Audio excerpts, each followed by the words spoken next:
March and we're heading towards the end of another tax year. I've been talking in past videos about tax year end planning, and perhaps not surprisingly, I've been concentrating on income tax planning, capital gains tax planning, planning with your tax efficient investments and all that stuff, all absolutely important.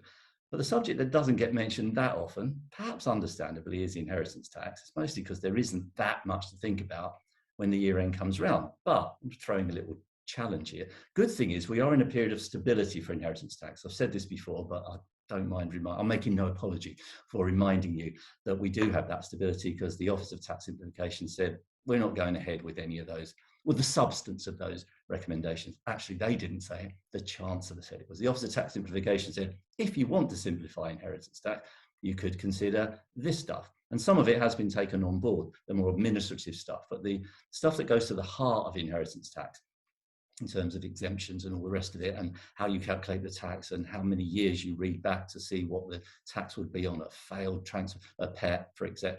All of that stuff has been taken away. You know, one of them was, of course, consolidating all of one of the recommendations was consolidating all of the exemptions into just one big fat annual exemption. How about that? So none of that's going ahead. So we're in a period of stability. So what I would say at the end of the tax year, take the opportunity to have that discussion with those of your clients for whom inheritance tax is relevant, and is, you know, it's the right time to have that discussion with them. It tends to be, rule of thumb, people who are a little older and people who like their families, basically, and have got some wealth, of course. They wouldn't be your clients, probably, if they haven't.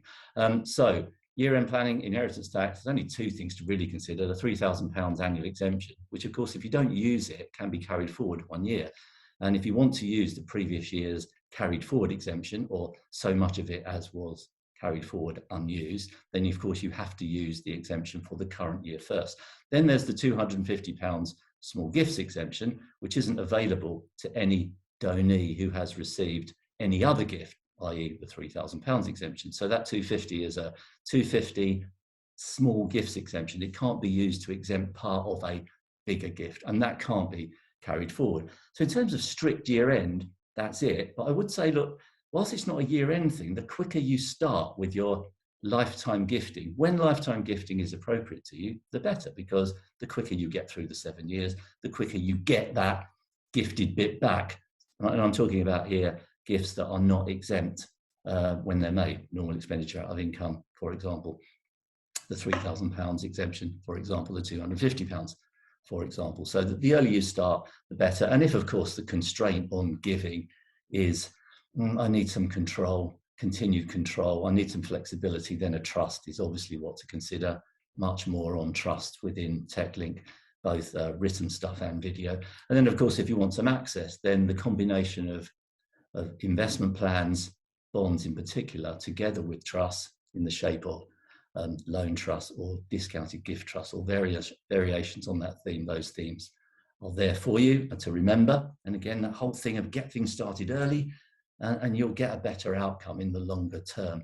And if you need that flexibility, there it is for you within the shape of some of those plans. And of course, Business Relief Investments gives you complete control and complete access and complete inheritance tax freedom after 2 years, subject, of course, to you accepting the nature of the investment that you're making. And I've said this before, and I'll say it again with no apology, is the fact that to the extent you can't cover the liability or diminish the liability with the lifetime gifts, then do not forget the potential power. I say potential because there is a commercial element to this, the potential power of life insurance in trust to meet the liability.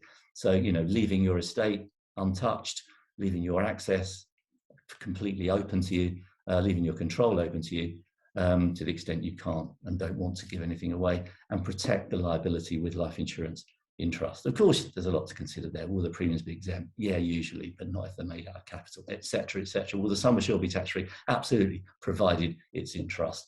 So there it is, a quick reminder not to forget the sometimes forgotten subject of inheritance tax when you are talking about year-end tax planning with your clients.